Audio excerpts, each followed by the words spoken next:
వేరే హోటల్ ఆయనకు అప్పచెప్పినాం సార్. అవన్నీ రిక్షాలు వేసుకొని పోయి కూరగాయలు కోసింది మా మహిళలు అందరూ, మా కండక్టర్లు అందరూ కూరగాయలు కోస్తే ఇక వద్దనంటే మేము అక్కడ నుంచి కూరగాయలు ఆటో తీసుకొచ్చి అలా వేసుకొని పోయినాం సార్. మేము తీసుకొని పోయి బయట వద్దన్నారు సార్. బయట కూడా అంతకుముందు సకల జనుల చెట్ల కింద వండుదామన్నా. టెంట్ వేద్దామంటే ఉత్తగానే మ్యాట్ వేసినాం. మ్యాట్ వేస్తే మ్యాట్ కూడా ఉడుకుని అన్నారు. కొంచెం టెంట్ వేసి వద్దు మేడం మేము ఇక్కడ ఉత్తగానే పొయ్యిలు పెట్టుకుని వండుకుంటాం, భోజనం చేసుకుంటాం సార్ అంటే అట్లా కూడా అని ఇక మేడం అందరం కానీ పోలీసులు మాత్రం వద్దన్నారు. వద్దంటే పోయి సకల జిల్లా సమయప్పుడు డిపో సెంటర్లో ఎంటర్లో వండేది. అయితే అప్పుడు అక్కడ కూడా వండుతామని వాళ్ళు పోలీస్ శాఖ వాళ్ళు వస్తే ఇక వండాం సార్ మేమంటే వద్దన్నారు. వద్దామంటే ఏం చేసి రిక్షా తీసుకొచ్చి ఆ హోటల్ అయినాక ఇవన్నీ కోసినాం కదా, ఏం చేస్తాం కూరగాయలు అని చెప్పి కట్టెలు గిట్టెలు అని రిక్షాలు వేసి ఆ హోటల్ అయినాక పైసలు ఇస్తామంటే ఆయనే వంట వండించి తీసుకుపోయి వచ్చినాక ఈ శంకర్ గౌడ్ మేమందరం మా బ్యాచ్ ఈ బ్యాచ్ 99 బ్యాచ్ 98 రికార్డ్ అప్లై 99 2000 సంవత్సరాలు ట్రైనింగ్ అయిపోయింది. ఆయన ట్రైనింగ్ చేస్తాను, డ్రైవర్ చేస్తాను, మామూలుగా కండక్టర్ డ్రైవర్ చేస్తాను. ఇక ఆయన కొంచెం అటు ఇటు ఇటు పోలో పోయినా ఇంటికి వచ్చి మేము అందరం కూర్చున్నాం. చార్ అని మా కండక్టర్ డ్రైవర్ అనుకోవాలి.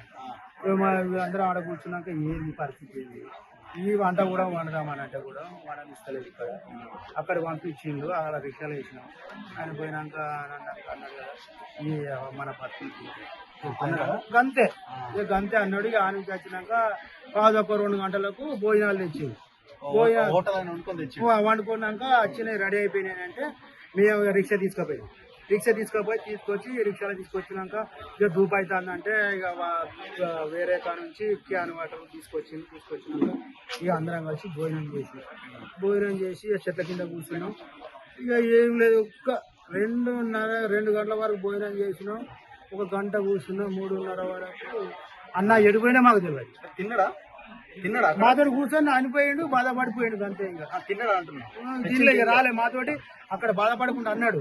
వచ్చినాక మేము అందరం ఇటు వచ్చినాం. మరి అన్నం తిందా అంటే ఇక ఏం చేద్దామన్నా, ఏం చేద్దాం, నా ఇల్లు ఇక్కడనే కదా, మీరు దీంతో తినిపోరు, మీరు దూరానికి వచ్చింది కదా అన్నాడు. అని అంటే సరే అన్నారు రా అన్న అంటే సరే మీరు అట్లా భోజనం చేసుకోండి, అందరు సరిపోదు కదా. వాళ్ళు కూడా 50 కిలోలు ఇస్తే 30 కిలోలు 20 కిలోలు అన్నీ. మళ్ళీ నెక్స్ట్ ఇంకా వండుతాళ్ళు తీసుకొచ్చి లేద్దామంటే బస్ స్టాండ్ వాళ్ళు కూడా వచ్చిర్రు భోజనం చేసేటానికి. వస్తే ఇక మనకు కాదంటమ్మా, ఇక ప్రయాణికులు పిల్లలు వాళ్ళు విలువ కాస్త మేము కూడా భోజనం చేయండి, పిల్లలు వచ్చారు, వాళ్ళ ముసలి వాళ్ళు ఉన్నారు. ఇక అర్థమైతే అని కూడా మాకు సరిపోకుండా కూడా వాళ్ళకి పెట్టినాం. ఇంకా మా యూనియన్ అధ్యక్షుడు మన రవి ఉన్నాడు, వేముల రవి గారు, అని అన్నాడు కదా అన్న వంటకాలు ఇంకా కూడా 20 రోజులు పెట్టింది, అవి కూడా వస్తాను రావంగానే అంత సరిపోతుంది అని అంటే సరే అన్నారు. అని కాకపోతే తిన్నాం అన్న వచ్చిండు మాతోటే ఉన్నాడు, కాసేపు కూర్చున్నాడు. ఇక కథ అంతల్లా ఇక మేము తిన్నాం 2:30 అవుతుంది. ఇక ఈ బాధ అప్పటి వరకు చెప్పింది మాతోటి, ఏంది మనం ఇంతగానో కష్టపడ్డా కానీ ఏం లేకపోయింది, ఏం పండించకపోయింది, సమ్మలు చేస్తున్నాం, ధర్నాలు చేస్తున్నాం, మా బాధలు గిట్లున్నాయి అని. ఇక నాకు 3 బిడ్డలు, ఇక నాకు ఏం లేదు, నేను ఆర్టీసీ మీద బాధ రాటు పట్టుకున్నా, డబల్ డ్యూటీ చేసుకుంటా కూడా. నేను 2007 నాకు పర్మనెంట్ అయింది. ఇప్పటి వరకు నాకు 40,000 జీతం, 45,000 ఇప్పుడు తర్వాత ఏమైంది. ఇక మాకు వచ్చినాక బాధపడుకుంటూ వచ్చినాక మనం అందరం చూస్తాం. ఇక అందరూ మనలు సోదరులు అందరూ ఉన్నారు కదా, ఇక అందరం వచ్చినాం భోజనం చేస్తాను అన్నారు. అంటే మీరు పోయి ఇక నాది ఇక్కడనే కదా ఇల్లు, నేను కిరాయి ఇక్కడనే ఉంటాను కదా, ఇక మీరు భోజనం చేయకపోరు, ఇక నేను మళ్ళీ వంటాలి కదా, మళ్ళీ కాకపోతే మీరు తిన్నా మీరు పోయినా మేము మళ్ళీ వచ్చినా తింటాం, లేకపోతే ఇంటికి పోయి తింటాం అని అన్నారు. ఇక అంతలోనే మేము వచ్చి తీసినాం, చెట్ల కింద కూర్చున్నాం. కథ మాకు అయితే అన్న ఏం తెలియదు, ఇక అందరం పోయినాము.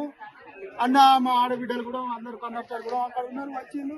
అందరు అంగీలు వచ్చినాం, అది చేసినాం.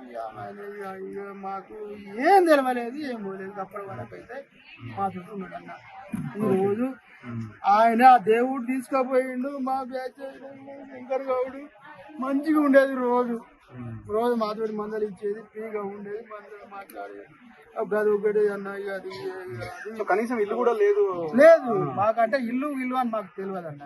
మాది ఒక ఊరు, ఆయన నర్సంపేటలో ఉంటాడు, ఆయనకి ఇల్లు ఉన్నదా లేదా అని మాకు తెలియదు. ఆయన డ్యూటీకి వస్తాడు. మా తోటి కార్మికుడు మాతో ట్రైనింగ్ చేసిండు, మాతోటి 26 సంవత్సరాల నుంచి 2000 సంవత్సరాల నుంచి ట్రైనింగ్ చేసిన కాంచి మాతోటి మంచిగా కలిసి ఉన్న మిత్రుడు. కాబట్టి మాకు ఆయనను ఒక్కసారి డిపోకి తీసుకుపోదాం అట్లా వద్దంటారు కదా, తీసుకుంటారు వద్దంటారు కదా.